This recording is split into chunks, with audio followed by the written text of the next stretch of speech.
بخشش کا رحمتوں کا فرمان آ گیا ہے، رب کے عطا سے اپنا رمضان آ گیا ہے۔ شروع واحد کی وحدانیت سے جو واحد اس کائنات کا مالک ہے، درود و سلام عظمت محمد و آل محمد و اصحاب محمد پر۔ ناظرین محترم، میں موجود ہوں اپنے رمضان میں، اور رمضان کا یہ دوسرا پروگرام آپ 99 نیوز چینل کی طرف سے دیکھ رہے ہیں، اور یہ جو ہمارا پروگرام ہے اس کا بالخصوص جو ہمارا مقصد ہے وہ اصلاح معاشرہ ہے۔ ایک عام آدمی جس کی زندگی میں رمضان سے کیا بہتری آ سکتی ہے، اس کو شعور دینا، اس کو آگاہی دینا، دین کیا کہتا ہے اس حوالے سے، سائنس کیا کہتی ہے اس حوالے سے۔ ہم یہی چاہتے ہیں کہ جی یہاں پر بیٹھ کے آپ کو انفارم بھی کرتے رہیں، اپڈیٹ بھی کرتے رہیں، اور ایجوکیٹ بھی کرتے رہیں، چاہے وہ دینی حوالے سے ہو، دنیاوی حوالے سے ہو، سائنسی حوالے سے ہو، تحقیقی حوالے سے ہو، کسی بھی حوالے سے ہو۔ ہم آپ کی ذہن کی اور آپ کے کردار کی نشوونما کرنے کے لیے اپنا حصہ ملاتے رہیں۔ اسی لیے ہم نے اپنے پینل میں بہت منفرد لوگوں کو بٹھایا ہے، بڑے ذمہ دار لوگوں کو بٹھایا ہے، اور ایسے لوگوں کو بٹھایا ہے کہ جن کی گفتگو سے اللہ پاک آپ کے دلوں کو اور آپ کے دماغ کو ایک مثبت جانب گامزن کرے گا۔ میری تو خواہش اور کوشش یہی ہے۔ رمضان میں ہم ناظرین محترم دیکھتے ہیں کہ لوگ بہت ہی زیادہ افراتفری کا بھی شکار ہو جاتے ہیں، شاپنگز میں، اور جناب کے جی تیاریوں میں۔ او بھائی، تو پھر ہم نے مارکیٹس کے بھی بڑے بڑے چکر لگانے ہیں، تو ہم نے اور بھی چیزیں بھی خریدنی ہیں بہت زیادہ۔ تو اس طرح کے معاملات میں جو شامل ہو جاتے ہیں لوگ، ان کے لیے دین کیا کہتا ہے، ان کے لیے رسول اللہ صلی اللہ علیہ وسلم کا کیا فرمان ہے، رب تعالیٰ کا کیا فرمان ہے، اور اس کے لیے کیا سزائیں ہیں اور اس کے لیے کیا پابندیاں ہیں، وہ ہم جو پوچھیں گے۔ ہمارے ساتھ کسی بھی تعارف کے محتاج نہیں، آج بھی ہمارے ساتھ موجود ہیں، بہت ہی پیارے، بہت ہی خوش اعلان، خوبصورت، خوب سیرت، خوب لباس، اور اس کے ساتھ ساتھ علمی، فکری اور ہمارے دین کا درد رکھنے والے جناب علامہ سید انس صاحب۔ السلام علیکم ورحمۃ اللہ۔ وعلیکم السلام ورحمۃ اللہ۔ خیریت سے ہیں؟ جی الحمدللہ، کیسی طبیعت، مزاج؟ جیتے رہو، شاد رہو، آباد۔ حضرت، ہم دیکھتے ہیں کہ رمضان میں ایک انسان روزے تو رکھ رہا ہوتا ہے، مگر وہ مسلمان جو کہ روزے رکھ رہا ہے، اللہ کو راضی رکھنا چاہ رہا ہے، مگر وہ اپنے گھر میں غصے کے عالم میں، سڑک پہ غصے کے عالم میں۔ اس کی کیا وجہ ہے؟ میں جو سمجھتا ہوں وہ یہ کہ یا تو وہ لوگوں کو دکھانے کے لیے روزہ رکھ رہا ہے، یا تو وہ اپنے آپ سے مخلص ہے تو روزہ رکھ رہا ہے۔ یہ کیا کیٹیگری، ایسا کیوں ہوتا ہے؟ ارشاد فرمائیں۔ ایک بات جو ہمیں قرآن سکھاتا ہے نا، جو حدیث سکھاتی ہے، جو ہمارے اسلاف ہمیں سکھاتے ہیں، جو نبی پاک نے ہمیں تعلیم دی ہے، روزے کا جو مقصد ہے وہ ہے اپنے آپ کا تزکیہ کرنا، اپنے آپ کو کنٹرول کرنا اور تقوی پیدا کرنا، اور یہی تو تربیت ہے۔ اب اگر کسی شخص کو آپ تربیت دیں گے تو اس کا مطلب وہ کمی اس کے اندر ہے، تبھی تو تربیت دی جا رہی ہے۔ اور یہ جو نظارے لوگ دیکھتے ہیں کہ وہ شخص روزے دار جو ہے، وہ جو پیک ٹائم ہوتا ہے عصر سے اور مغرب کے درمیان کا، اس کے اندر غصہ، بھئی یہی تو تعلیم ہے۔ اور اسی وجہ سے اس شخص کا غصہ بڑھ جاتا ہے کہ اس کو بتایا جاتا ہے کہ دیکھ لو، تمہیں اسی وقت صبر کرنا ہے، اپنے زبان سے کوئی ایسا لفظ نہیں نکالنا ہے، اور یہی تربیت ہے۔ اور اگر ایسا نہ ہو، ایک شخص ہے، مثال ایک شخص ہے، اسے غصہ آتا ہی نہیں ہے، تو اس کی کیا تربیت ہوگی؟ اس کو وہ تو ہے ہی بالکل، جیسے مثال ایک شخص ہے، اس کو بھوک ہی نہیں لگتی، پیاس ہی نہیں لگتی، روزہ تو پھر بھی وہ رکھے گا۔ لیکن جو شخص ایسا ہے کہ جو بھوک پیاس اس کو زیادہ لگتی ہے، اسی طرح وہ معاشرے کا ایک ایسا فرد ہے کہ جو روڈوں پر، بازاروں میں وہ جاتا ہے، اپنا کام دھندہ کرتا ہے، گھر میں نہیں پڑا رہتا، اے سی روم میں نہیں پڑا رہتا، وہ اے سی روم والا کو بھی ثواب ملے گا، اس کو بھی روزے کی برکتیں ملیں گی، لیکن زیادہ جو اجر ہے ثواب، جیسے کہ حدیث پاک میں ارشاد فرمایا کہ اعمال میں وہ اعمال کہ جن پر آپ کو تکلیف زیادہ ہوتی ہے، اس کا اجر بھی زیادہ ہے۔ تو وہ لوگ جو اس معاملے میں ملوث ہو جاتے ہیں بیچارے، اصل انہیں کی تو تربیت ہو رہی ہے۔ آپ یہ دیکھیے کہ رمضان کے علاوہ یہ پوزیشن نہیں ہوتی ہے، رمضان میں زیادہ ہوتی ہے، کیوں کہ یہ گویا بتایا جا رہا ہے کہ یہ تمہاری تربیت ہو رہی ہے، اور یہی تربیت کا حصہ ہے، اور یہ ہونا چاہیے، تاکہ پورے سال کی تربیت اس میں ہو جائے. بندہ بھوکا بھی ہے, پیاسا بھی ہے, غصے میں بھی ہے, جلدی بھی پہنچنا ہے, حالانکہ وہ راستے میں بھی روزہ کھول سکتا ہے, لیکن اس کی خواہش ہوتی ہے میں پہنچ جاؤں, اور بے چین ہوتا ہے, بے قرار ہوتا ہے. یہی تو کنٹرول کرنا ہے اس کو, اور یہی تربیت ہے اس کی. بالکل ایسی تربیت ہے. اور ہم دیکھتے بھی ہیں, اور ایک سوچنے والا, سمجھنے والا اور غور کرنے والا جو شخص ہے, اس کے ذہن میں سوال آتا ہے کہ دن میں روزہ, رات میں قیام, اس کی کیا حکمت ہے؟ پہلے تو ایسے ہوتا تھا کہ دن میں بھی روزہ ہوتا تھا اور رات میں بھی روزہ ہوتا تھا. اچھا. ہاں, پہلے تو ایسے ہی ہوتا تھا. لیکن نبی پاک صاحب الاولاق صلی اللہ علیہ وسلم چونکہ رحمت للعالمین ہے, حضور علیہ الصلوۃ والسلام رحمت للعالمین ہے, میرے سرکار دو عالم صلی اللہ علیہ وسلم رحمت للعالمین. مختصر عرض کرتا ہوں, ایک صحابی مغرب کی نماز کے بعد جب افطار انہوں نے کر لیا تو رات کے وقت انہیں محسوس ہوا کہ تو روزے کی حالت, کیونکہ پہلے پورا تھا, دن میں بھی رات میں بھی افطار کرو رہا. لیکن نبی پاک صلی اللہ علیہ وسلم نے تعلیم فرمائی, اللہ کے حکم سے انہیں تعلیم دی کہ نہیں, مغرب کے بعد سے لے کر فجر کے پہلے تک جو وقت ہے سحری, اور افطار سے لے کے سحری تک, یہ تم پر کوئی پابندی نہیں ہے. یہ گویا یہ دن میں اور رات میں مکمل تھا, لیکن اسے حضور کی رحمت کی وجہ سے ہمارے لیے یہ گویا آدھا کریں گے, آدھا ثواب پورا ملے گا. حضرت ہم یہ رحمت کا عشرہ, اور پھر اس عشرے میں اللہ کے فضل و کرم سے کہ ہم نے ولادت اولیاء اللہ کی بھی دیکھی, اور اس میں ہم نے دیکھا کہ جی پردہ فرمائیں ہمارے سیدہ کائنات سیدہ پاک رضی اللہ تعالیٰ عنہ حضرت فاطمہ الزہرا رضی اللہ تعالیٰ عنہ, اور پھر 10 رمضان حضرت سیدہ پاک خدیجہ الکبریٰ رضی اللہ تعالیٰ عنہ کی وفات. تو یہ دن اور پھر ان شخصیات کا اس دنیا سے جانا, یہ کیا مسلمانوں کو کیا یہ پیغام دے رہا ہے؟ جب بھی کسی کا یوم منایا جاتا ہے, دن منایا جاتا ہے, تو وہ ان کے وصال کا دن ہوتا ہے, ان کے انتقال کا دن ہوتا ہے. اچھا, یکم رمضان کو, پہلی رمضان کو یہ خصوصیت حاصل ہے کہ یکم رمضان حضور غوث پاک شیخ عبد القادر جیلانی قدس سر ربانی کی ولادت کا دن ہے.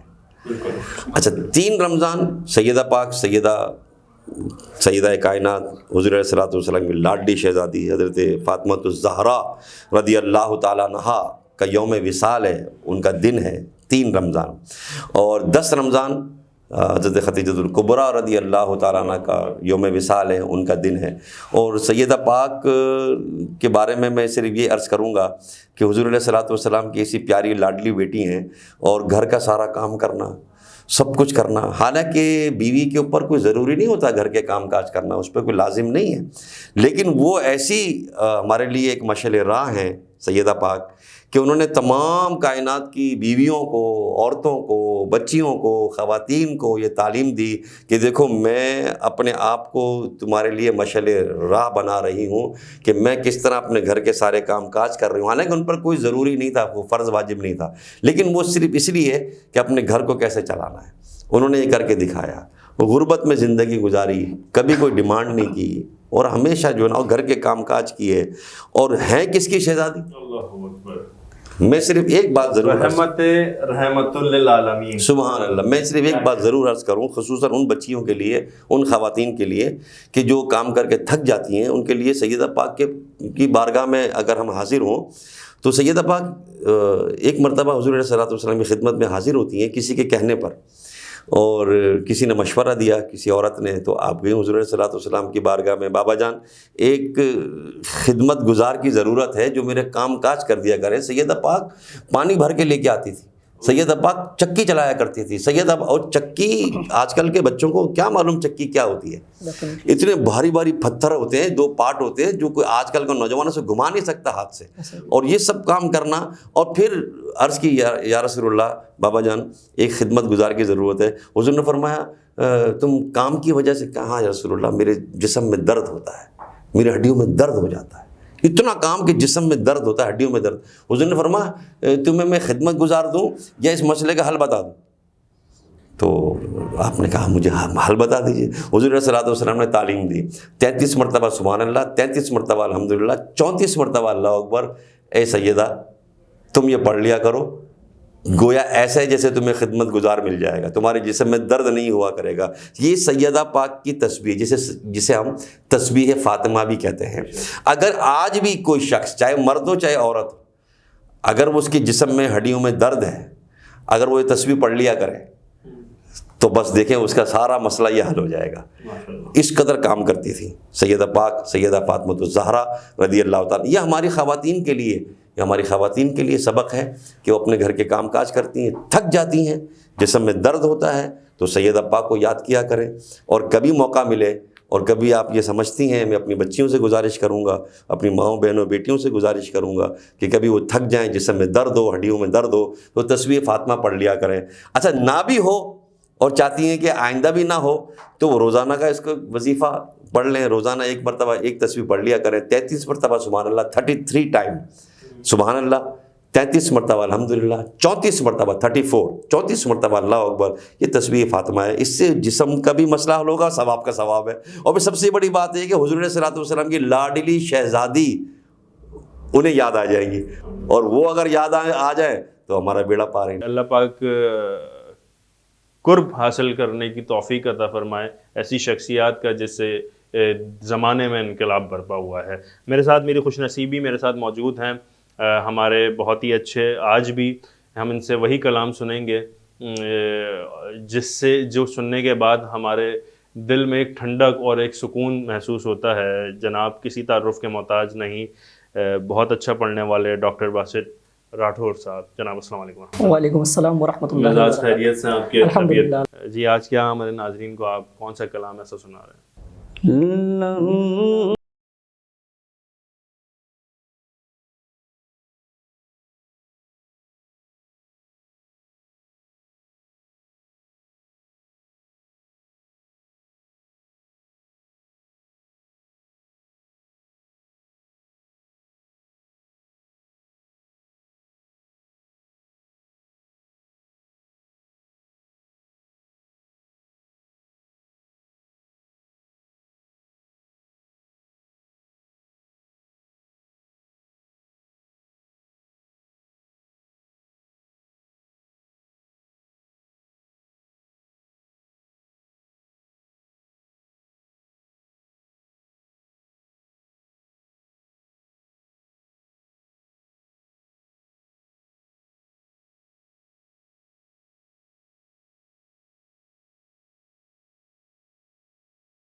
یا رسول اللہ یا حبیب اللہ یا رسول اللہ یا حبیب اللہ. میری الفت مدینے سے یوں ہی نہیں, میرے آقا کا روزہ مدینے میں ہے.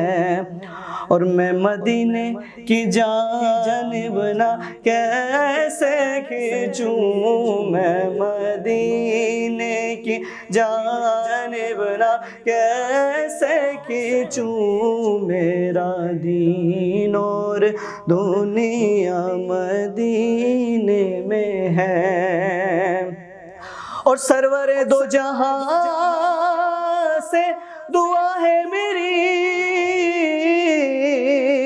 ہاں یہی بدم چشم التجا ہے میری, ہاں یہی بدم چشم التجا ہے میری, کہ ان کی فہرست میں میرا بھی نام ہو, ان کی فہرست میں میرا بھی نام ہو, جن کا روزانہ جانا مدینے میں ہے, ان کی فہرست میں میرا بھی نام ہو, جن کا روزانہ ہمارا جانا مدینے میں ہے، میری الفت مدینے سے یوں ہی نہیں، میرے آقا کا روزہ مدینے میں ہے۔ سبحان اللہ ڈاکٹر صاحب، کیا کہنا، ماشاءاللہ، بہت زبردست، بہت خوبصورت۔ حضرت محترم، اب تک کے لیے اتنا ہی، آپ سے پھر ملاقات ہوگی ایک دوسرے پروگرام میں، اور اسی میں ہی ہم رمضان کے پروگرام میں آپ کو دیگر موضوعات میں اور دیگر موضوعات کی جو جہتیں ہیں اس کے حوالے سے گفتگو کریں گے، اور آپ کی اصلاح اور آپ کو ایجوکیٹ کرنا، پھر آپ کی ذہنی نشوونما اور روحانی نشوونما کی ہم پوری کوشش کریں گے۔ تب تک کے لیے اپنا خیال رکھے گا، اپنے سے بڑھ کے خیال رکھے گا اپنے ایمان کا، اسلام کا اور اس پاکستان کا۔ السلام علیکم ورحمۃ اللہ۔ بخشش کا، رحمتوں کا فرمان آ گیا ہے، رب کے عطا سے اپنا رمضان آ گیا